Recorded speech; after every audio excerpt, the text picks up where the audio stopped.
Depuis 1987, la franchise Predator nous a présenté l'un des chasseurs extraterrestres les plus emblématiques du cinéma, le Yoja. Mais savais-tu qu'il n'existe pas qu'un seul type de prédateur dans la galaxie? Dans la vidéo d'aujourd'hui, on va te présenter 8 sous-espèces et hybrides distincts de Predator qui illustrent l'incroyable diversité de cette espèce. Commençons avec le Predator originel et le plus emblématique, le chasseur de la jungle ou Jungle Hunter. C'est le tout premier Yoja qu'on découvre dans le film de 1987, alors qu'il mène sa chasse dans les forêts du Guatemala en pleine insurrection communiste.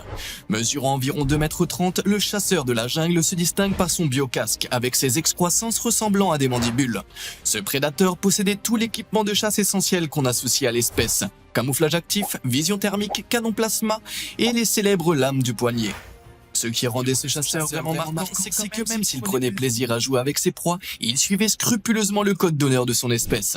Il a éliminé méthodiquement l'unité d'élite du major Dutch Schaefer, traquant les humains depuis les arbres et prenant leur crâne en trophée selon la tradition Yoja. Ironiquement, c'est ce même code d'honneur qui a causé sa perte quand il a choisi d'affronter Dutch en combat singulier, au lieu de l'éliminer à distance avec son canon plasma. Même s'il dominait facilement la force de Dutch, il a finalement succombé à l'un de ses pièges ingénieux. Dans un dernier acte désespéré, le prédateur a déclenché son dispositif d'autodestruction, mais Dutch a réussi à s'échapper de justesse de la zone d'explosion. Le chasseur de la jungle représente la version idéale du prédateur, méthodique, honorable et mortellement efficace. En s'enfonçant plus loin dans le lore de la franchise, on découvre l'Alpha Predator, le fondateur et ancêtre originel de l'ordre actuel des Predators. Il descend d'une ancienne variante appelée Ishkten, qu'on appelle aussi simplement les Ish. Les Ish étaient à l'origine d'une civilisation technologiquement primitive, totalement asservie par une race extraterrestre avancée appelée les Amengi, qui ont régné sur Yoja Prime pendant plusieurs siècles. Vivant dans des conditions misérables, ils ont fini par se libérer grâce aux efforts d'un chef Ish nommé Kyle. Kyle avait été modifié chimiquement et formé au combat pour divertir ses maîtres, mais il était aussi exceptionnellement intelligent et rempli de rancune.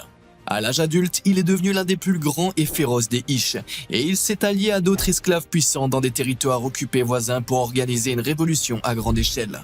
L'armure et le casque de Kyle sont forgés à partir d'un exosquelette Amengi, et il sera ensuite connu sous les noms de Predator Alpha ou Premier Chasseur. Ce qui rend les Ish uniques, c'est leur glande de mise à mort, un vestige évolutif datant de leur acquisition du voyage interstellaire. Quand elle est stimulée, cette glande libère une sécrétion qui augmente la force d'un Ish et le pousse à tuer tout ce qui se trouve à portée. C'était l'un des seuls moyens de survivre dans les marécages anciens de leur planète natale. Restons dans les formes plus primitives avec le prédateur sauvage, le Feral Predator du film Prey de 2022. Ce variant nous ramène en 1719 dans les grandes plaines d'Amérique du Nord et nous montre une version plus ancienne et rustique de l'espèce lors d'une de leurs premières visites sur Terre. Ce Yoja était issu d'un isolement génétique et de pression environnementale différente.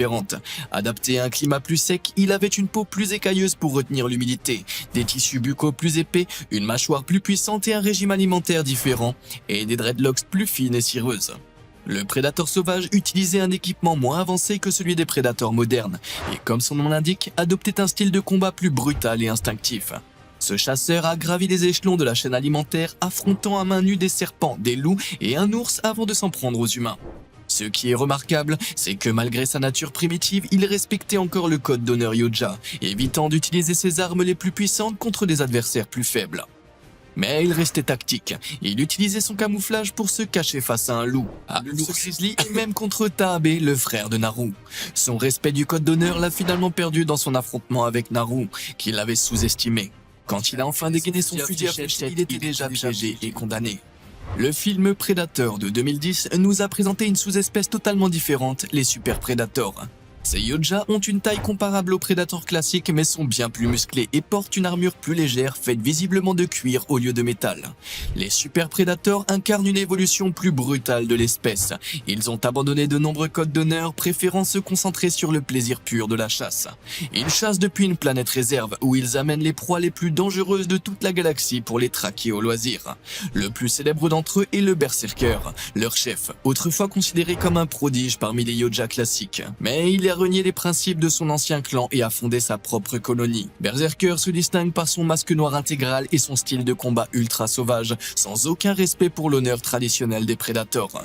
Le conflit permanent entre Super Predator et Predator classique est symbolisé par un Yoja classique suspendu à un totem dans le camp des Super Predators, illustrant leur domination sur leurs cousins plus traditionnels. Le Yoja muté est sans doute l'une des variantes les plus terrifiantes de l'espèce. Ce prédateur a été exposé au liquide noir des ingénieurs, qui a modifié sa biologie de façon radicale, alors que les Yojas sont normalement très résistants aux virus et agents biologiques. La mutation déclenchée par le liquide noir a provoqué une transformation douloureuse, lui faisant pousser un bras supplémentaire sur l'épaule gauche, 10 mandibules au lieu de 4 et des œufs noirs comme ceux des ingénieurs. Il était aussi bien plus grand et plus fort que les autres de son espèce, capable d'arracher le bras d'un prédateur classique ou de transpercer un casque sans aucune difficulté. Mais cette puissance a un prix. La mutation lui a causé des difficultés respiratoires permanentes et l'a transformé en une machine à tuer dénuée d'intelligence. Ce prédateur autrefois expérimenté a perdu tout sens de l'honneur ou de la stratégie. Il était purement agressif et incontrôlable.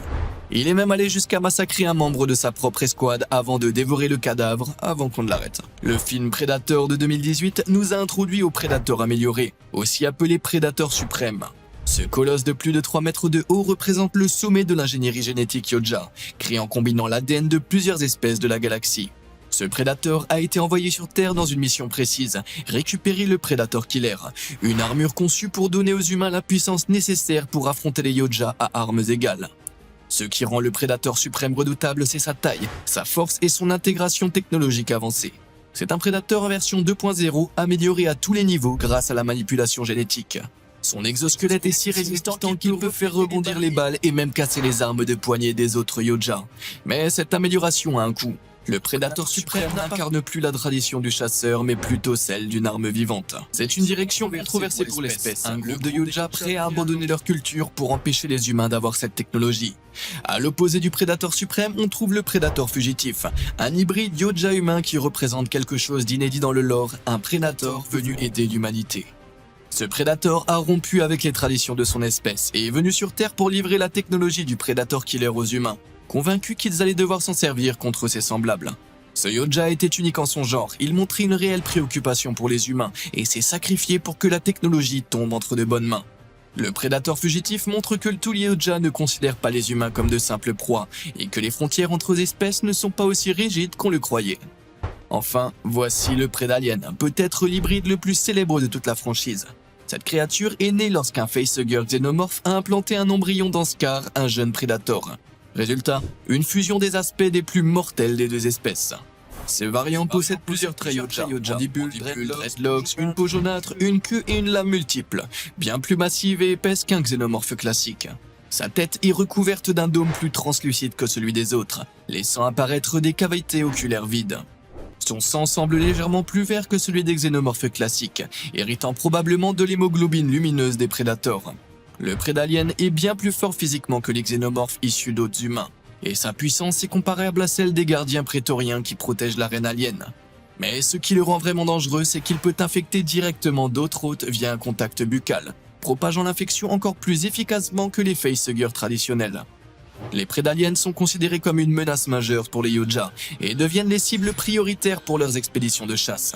La créature vue dans Alien vs Predator Requiem a dévasté une ville entière avant d'être éliminée par un prédateur vétéran, Wolf. Le Prédalien a été tué par une bombe nucléaire tactique, larguée par le colonel Stevens, détruisant Wolf, le Prédalien, les xénomorphes et les derniers habitants de Gunnison.